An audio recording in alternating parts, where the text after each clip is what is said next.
sve srdačno pozdravljam u ime nove komunističke partije Jugoslavije i jedine marksističko-leninističke partije na prostorima SFRJ i jedine stranice Svetskog međunarodnog komunističkog pokreta sa prostora SFRJ. 1. maj je najveći praznik za ceo svet, odnosno on se proslavlja gotovo u svakoj državi sveta, svim što ga jedni proslavljaju kao praznik rada, a mi komunisti ga proslavljamo kao dan međunarodne solidarnosti radničke klase. Dok smo imali socijalizam i danas u socijalističkim zemljama, on je bio smotra naših dostignuća između dva prva maja. Danas se 1. maj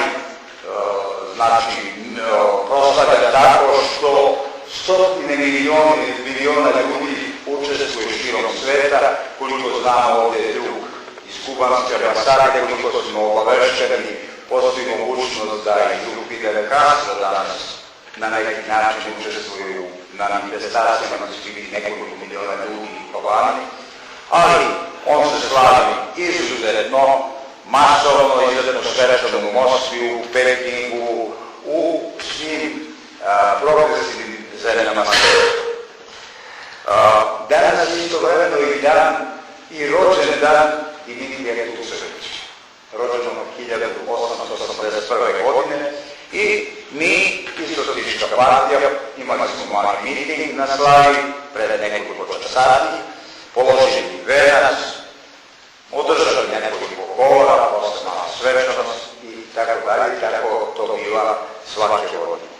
Neću da mnogo govorim o ovo, zato što je to duga stvar, povodom ovoga mi tradicionalno objavio sa godinu proglas nove komunističke partije Jugoslavije povodom 1. maja, koje znam da su ga agencije prenele novinski, ali nisam ga video sinoć na televiziji. Iz raznih razloga nije moglo da bude objavljeno na televiziji, ali da su prenele su bili strane novinske agencije.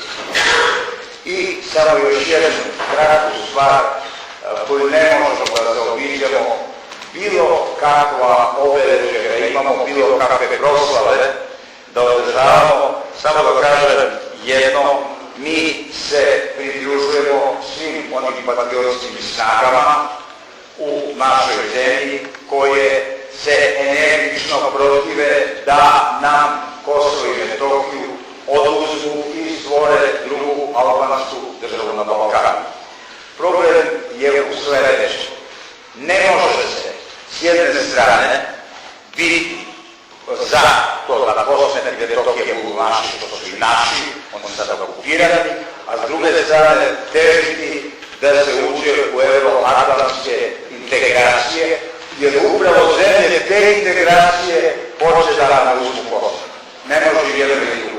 Ako se uđe u euroatlantski pakt, to znači postavljaju se rakete, kao sada koje gađaju Rusiju, gađaju Bliski istok, gađaju one neposlušne na Balkanu i sve. Prema tome, mi smatramo da bi ulazak, naravno sada nismo to mnogo, opširnije pisali, razlagali, davali saopštenja i to komunisti u celom svetu i tako dalje. Mi smatramo da bi ulazak u atlantske i evropske integracije značio gašenje željnih časopisa. Hvala vam i pozdravljam vas i pozdravljam vas sa jubilejom 100 godina proslave 1. maja